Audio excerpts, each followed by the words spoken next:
And good day sa inyo mga technician. So meron tayong Samsung dito na monitor for computers. So kung mapapansin nyo, ang problema niya is nagbago-bago yung kulay. Parang naka-burn mode siya kung tawagin nila.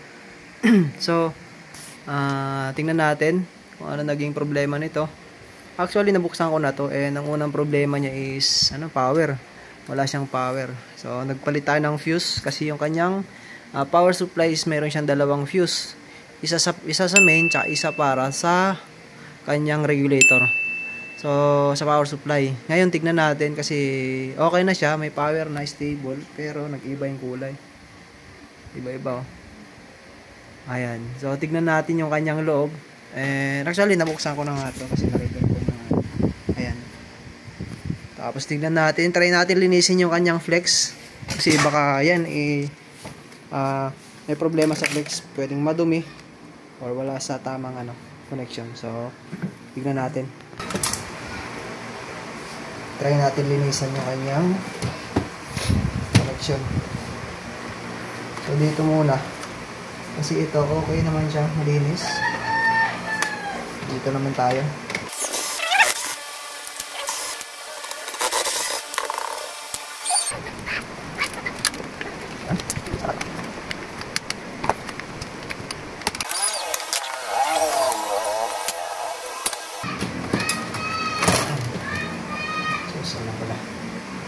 Yan na. Wow. Grabe yung design.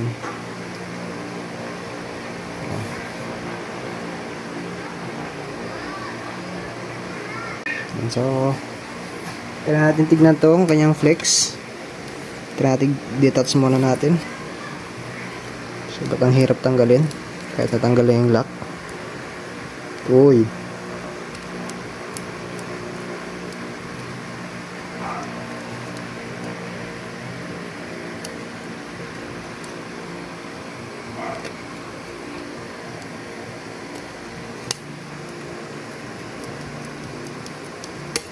Yan. So, okay naman siya. Tingnan lang natin kung ano na yung naging So, siguro sasaksak natin na nakaganito. Meron tayo nakikita ang button dito. Tingnan natin, discover natin kung anong purpose nito. So, paro natin.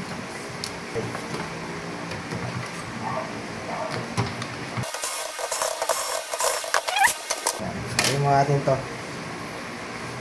Kasalimot yung kanyang design. So, ayan.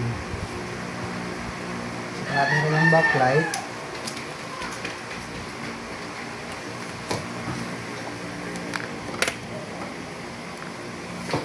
Tapos yung kanyang dito. Siyempre, lalagyan natin siya ng sapin.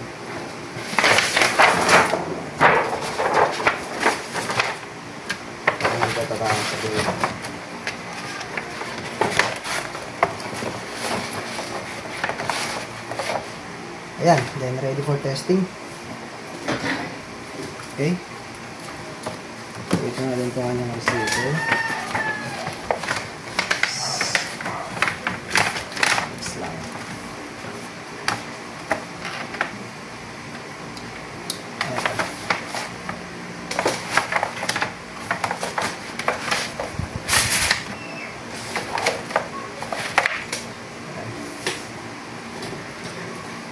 Ayan, power on natin.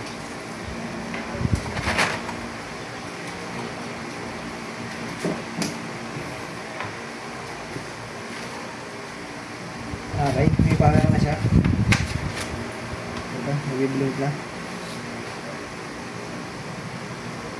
Stable ang backlight. Silipin natin yung display. May nagbago. Okay. So, ayan guys, mga technicians, meron tayong nakita natin yung kanyang problema, no? Uy, power supply yun ah. Ako. So, sorry, mantik na sumabog. Aha. Okay, tignan na muna natin. Isa pa. Wait lang. natin nasa pinto. So, ayan. Oops, yeah. Ayan. Ang display. Ayusin natin yung kanyang connection muna ulit.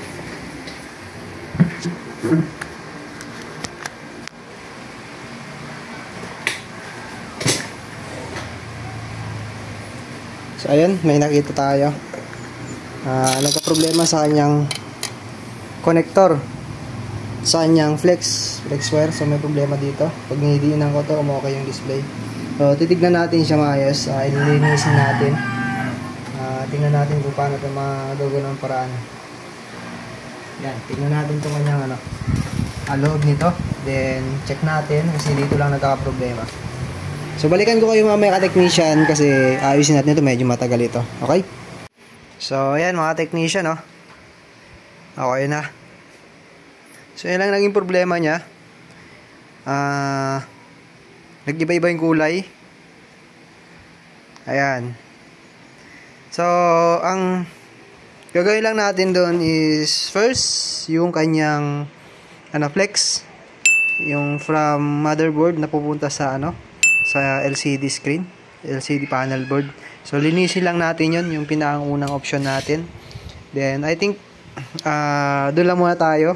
Kasi yung may ibang cause na nga ganun problema is di ko pa masyado abisado at ngayon ko lang na-discover yung mga technician. So, dito banda medyo nag-shadow sa konti dito.